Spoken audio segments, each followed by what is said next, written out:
책을 소개하는 여자 다연입니다. 오늘은 여러분에게 행운이 항상 가득하길 바라며 책을 골랐는데요. 루시안의 행운 연습이라는 책입니다. 루시안은 하버드 대학교를 졸업하고 하버드 대학교 교육대학원에서 심리학 석사학위를 받고 박사 과정을 수료했습니다. 루시안은 운의 특징을 이해한다면 더 많은 행운의 기회를 잡을 수 있다고 합니다. 타고난 명은 못 바꿔도 운은 바꿀 수 있다는데요. 저도 이 책을 보고 배운 게 참 많아서 여러분에게 소개해 드리려고 합니다. 그럼 지금부터 읽어보겠습니다.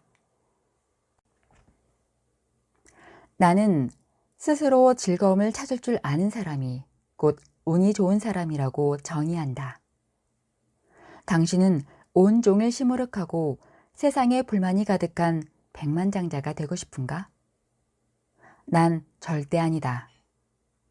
그런 사람들은 가진 게 돈밖에 없는 가난뱅이일 뿐이다. 돈도 많고 즐겁기도 하다면 당연히 가장 이상적인 상태라 할 수 있다. 이는 우리가 추구하는 목표이기도 하다. 하지만 문제는 많은 사람들이 스스로 운이 좋고 즐겁길 바라면서도 항상 말과 행동에서는 자신이 그렇지 못하다는 것을 드러낸다는 사실이다. 의식적이건 무의식적이건 이들이 보내는 부정적인 신호로 인해 사람들은 이들에게 가까이 다가가거나 신임하길 꺼린다. 당신이 부정적인 편이라면 생각을 바꿔보라는 충고를 자주 들을 것이다. 하지만 생각을 바꾼다는 게 어디 말처럼 쉬운 일인가? 내가 지금 당신에게 파란색 코끼리를 상상하지 말라고 말한다면 당신은 무엇이 떠오르는가? 희한하게도 인간의 뇌는 생각하지 말라고 하는 것일수록 더 생각하게 되는 특성이 있다. 생각을 바꾸기 위해서는 부단한 연습 외에도 환경을 바꾸려는 노력이 필요하다. 부정적인 영향에서 멀어져야만 실질적인 변화가 일어날 수 있다. 스스로 생각을 쉽게 바꿀 수 있다고 말하는 사람들이 많지만 사실상 그들은 현실을 외면하는 것일 뿐이다. 그러므로 자신의 운을 바꾸고 싶다면 몸과 마음을 바로잡는 것부터 시작해야 한다. 억지로 모든 일을 좋은 쪽으로 생각할 필요는 없다. 이 훈련을 거친다면 좀 더 낙관적이고 긍정적으로 변한 자신의 모습을 발견하게 될 것이다. 모든 것이 완벽하게 준비됐으니 당신 스스로 최상의 상태를 깨닫고 많은 행운의 기회를 잡길 바라는 마음이다. 습관 1. 운이 좋은 사람은 따뜻하고 안정적이고 긍정적인 기운을 발산한다.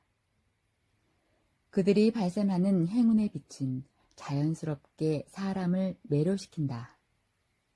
반면 운이 나쁜 사람은 불안하고 부정적인 기운을 발산해 지나치게 기가 세거나 아니면 지나치게 위축돼 경계심을 불러일으킨다. 우리는 몸짓만 바꿔도 자신의 기운을 크게 개선해 더 좋은 첫인상을 전달할 수 있다. 켈리와 페니는 친한 친구 사이다. 외국에서 유학을 마치고 돌아온 이들은 타이피 사교 모임에서 이름 깨나 날리는 유명인이다. 둘의 외모는 아주 빼어났는데 희한하게도 연애운은 완전히 달랐다. 사진으로만 보면 페니가 켈리보다 좀 더 예뻐 보인다. 하지만 파티에 참석할 때마다 남자들은 켈리에게만 관심을 보여 페니는 늘 찬밥 신세였다. 페니에게 말을 걸어오는 남자는 능글맞은 플레이보이거나 형편없는 찌질남이었다. 페니는 너무 괴로웠다. 켈리가 절친한 친구이긴 하지만 질투심이 드는 건 어쩔 수 없었다. 왜 멋진 남자들은 전부 켈리만 찾고 나한테는 이상한 남자만 꼬이는 거지? 그녀는 생각할수록 기분이 나빴다. 결국 한 모임에서 페니는 감정이 폭발해 행사를 엉망으로 만든 일도 있었다.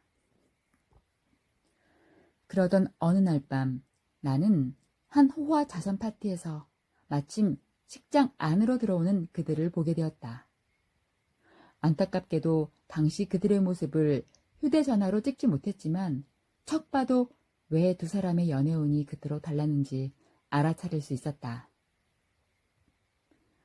문에 비친 켈리의 그림자는 한 폭의 그림처럼 우아하고 단정했으며 멀리서 보면 자신감으로 충만했다. 천천히 걸어오는 그녀의 모습은 시원시원하고 눈에 확 띄었다. 마치 우연히 길에서 마주친 이웃집 여자아이가 이제는 성숙한 여인으로 변한 모습에서 느껴지는 친숙한 매력이 있었다. 페니는 15cm나 되는 하이힐을 신고 있어서 얼핏 봐도 모델 같았다. 그러나 이제 막 모델 일을 시작한 것처럼 경직된 모습이 역력했다.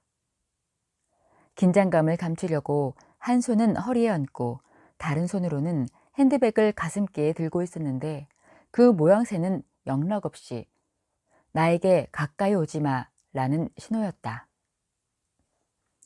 현장 분위기는 이 퀸카들의 출연으로 확 바뀌었지만 두 사람의 기운은 확연히 달랐다. 그들이 입구의 모습을 드러냈을 때 누가 오늘 이 무대의 주인공이 될 것인지 모르는 사람은 없었다. 얼굴조차 잘 보이지 않는 그 짧은 몇 초 안에 이렇게 많은 걸 판단할 수 있다는 사실이 신기하지 않은가? 습관 3. 감사할 줄 아는 사람이 아름답다. 감사할 줄 아는 행운아는 다른 사람에게 더 많은 행운을 가져다 준다. 당신이 만약 인과 응보를 믿는다면 타인에게 베푼 행운이 머지않아 당신 자신에게도 돌아올 것이다. 이는 당신이 긍정적인 물결 효과를 일으켰기 때문이다. 감사가 행동으로 옮겨지면 아무리 미미하더라도 행운의 기적은 눈덩이처럼 불어날 수 있다. 이 책에서 꼭 한 챕터만 읽어야 한다면 이 챕터를 추천하고 싶다.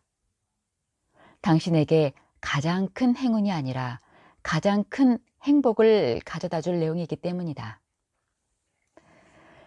이 책을 쓰는 과정에서 다양한 명제와 과제를 제시했지만 쉽게 배우고 효과가 빨리 나타나며 긍정적인 에너지를 최대한도로 높여줄 수 있는 심리 습관은 바로 감사하는 마음을 갖는 것이다. 수많은 연구를 통해 실증된 감사할 줄 아는 사람의 특징은 낙관적이다. 활력이 넘친다. 친구가 많다. 감수성이 풍부하다. 좌절을 딛고 일어선다. 주도적인 삶을 산다. 숙면을 취한다. 운동을 즐긴다. 저항력이 강하다. 돈을 많이 번다. 수많은 종교에서도 감사하는 마음을 가지라고 호소한다. 예로부터 내려온 이 지혜는 오늘날 긍정심리학의 핵심 중 하나다. 감사할 줄 아는 사람은 성격이 비교적 긍정적이고 긍정적인 사람에게는 운도 쉽게 따라온다. 그렇다면 감사하기 때문에 운이 따르는 것일까? 아니면 운이 좋기 때문에 감사하는 마음을 갖는 것일까? 이는 정적 강화의 쌍방향 관계다. 실험을 통해 밝혀진 한 가지 예를 들어보자. 점원이 고객한테 직접 전화를 걸어 감사를 표시했을 때 이 전화를 받은 고객의 매출은 70%가 증가한 반면 전화를 받지 못한 고객의 매출은 전과 동일했다. 또 다른 연구에서도 식당 종업원이 메뉴판에 땡큐라고 썼을 때 손님들이 팁을 더 많이 주는 것으로 나타났다. 감사의 효과는 칭찬과 같다. 감사를 받은 사람은 자연스럽게 기분이 좋아져 감사를 표하는 사람을 더 도와주고 싶은 마음이 우러나게 마련이다. 또 종업원이 팁을 더 많이 받으면 더욱 기쁘고 감사하는 마음이 생겨 긍정적인 순환이 형성된다. 스스로에게 감사하는 마음도 긍정적인 순환을 일으킨다. 작가인 제프리 제임스는 일찍이 이렇게 말했다. 성공의 열쇠는 항상 감사하는 마음을 갖는 것이다. 왜냐하면 감사하는 사람만이 좋은 일을 쉽게 알아챌 수 있기 때문이다. 이들은 자신의 성과를 즐기기 때문에 더 적극적으로 성공을 추구한다. 반면 일이 순조롭지 못할 때는 평상심으로 좌절에 대처할 줄 안다. 이렇게 장점이 많은 이런 마음가짐을 어떻게 길러야 할까? 긍정심리학의 창시자로 추앙받는 마틴 셀리그먼은 다양한 감사 표시 방법을 실험해 보았다. 그 결과 가장 효과적인 행동은 바로 감사 편지를 써서 상대방에게 주는 것이었다. 이때 사람의 행복 지수는 10%가량 올라가고 우울 지수는 대폭 내려가 그 효과가 한 달간이나 지속됐다. 나중에 그는 더 간단하고 효과가 오래 지속되는 방법을 발견했다. 바로 감사일기를 쓰는 것이다. 다음 자는 제가 계산합니다. 이탈리아 사람은 하루에 커피를 몇 잔씩 마실 정도로 커피를 애호한다. 옛날에 나폴리에서 한 노동자가 커피 한 잔을 사면서 2잔 값을 지불했다. 주인이 의아해하며 이유를 묻자 그가 대답했다. 오늘은 운이 좋았는지 공돈이 좀 생겼어요. 그래서 이 행운을 다른 사람과 나누고 싶어 한 잔 더 샀습니다. 커피 한 잔을 보관해 두었다가 돈이 없어서 커피를 마시지 못하는 손님에게 주시겠어요? 이후 이런 행동이 현재 전통이 되면서 손님들은 커피 2잔 값을 지불하고 한 잔은 가난한 사람을 위해 맡겨두었다. 커피를 무료로 마시고 싶은 사람이 와서 물으면 주인은 이렇게 대답했다. 네, 누군가가 이미 커피값을 지불했습니다. 지금 한 잔 끓여드릴까요? 얼마나 인정미가 넘치는가. 커피를 선물한 사람과 그 커피를 마시는 사람은 얼굴 한번 본 적 없는 사이지만 이들 간에는 온정이 전달된다. 이 전통은 훗날 널리 퍼져 매년 크리스마스 때마다 서양의 많은 카페에서 맡겨둔 커피 운동에 동참하고 있다.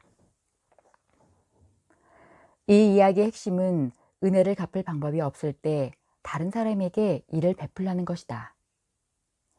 즉, 운을 앞사람에게 선물하라는 뜻이다. 익명의 기부에도 이런 정신이 담겨 있다. 누군지 모를 수혜자는 이를 가슴에 새기고 있다가 어느 날 똑같이 익명으로 선행을 베풀지 않을까? 감사할 줄 아는 행운아는 다른 사람에게 더 많은 행운을 가져다 준다. 당신이 만약 인과응보를 믿는다면 타인에게 베푼 행운이 머지않아 당신 자신에게도 돌아올 것이다. 이는 당신이 긍정적인 물결 효과를 일으켰기 때문이다. 공평이 최고의 덕목이다. 상대방이 나를 후대하면 나도 상대방을 후대하고 상대방이 내 이익을 점유하면 언젠가는 되갚아주는 것은 기본 통념이다. 인간은 이 규칙에 따라 사회를 이룬다. 심지어 연구 결과를 통해서도 보복과 상호 협력은 인간이 나면서부터 가진 본능일 가능성이 높다고 밝혀졌다. 따라서 인간관계를 맺는 데 있어서 공평은 가장 중요한 덕목이다. 은혜를 저버리거나 이기적이고 인색한 사람은 잠시 행복한 시절을 보낼 수 있지만 절대 오래가지 못한다. 그들이 성공했을 때 돌아오는 것은 호감이 아니라 질시다. 그들이 실족했을 때 손을 뻗어주는 사람은 아무도 없고 오히려 구렁텅이로 몰아넣으려고 할 것이다. 물론 교활한 사람도 성공할 수 있다. 특히 심한 사람은 남의 이익까지 서슴지 않고 빼앗는다. 이는 자신의 노력으로 행복한 삶을 얻은 것처럼 보이지만 실은 남의 행복을 소비한 것일 뿐이다. 만약 당신이 이런 행운을 흉내내고자 한다면 미안하지만 도울 방법이 없다. 내가 깊이 믿고 있는 이 책의 핵심 가치관은 바로 이것이다. 행운의 기회는 종종 타인으로부터 온다. 타인이 당신과 교류를 선택했을 때 기회가 생기고 교류를 거절했을 때 기회는 줄어든다. 사람들이 협력하지 않으면 각 개인은 자신의 자원만 소유하지만 상호 협력한다면 개인의 자원은 무궁무진해진다. 이것이 바로 상호 이익의 개념이다. 다시 말해 나는 어떻게 유한한 자원 속에서 가장 큰 케이크를 빼앗을지가 아니라 어떻게 하면 무한한 관계를 활용해 더 큰 케이크를 만들지에 대해 이야기하고 싶다. 여기까지 읽어드렸습니다. 아쉽지만 다음 시간에 계속해서 읽어드리겠습니다. 구독과 알림 설정 하신 분들께도 행운이 가득하시길 바라겠습니다. 그럼 책과 함께 오늘도 행복한 시간 보내시고요. 지금까지 다연이었습니다. 다음 시간에 뵙겠습니다.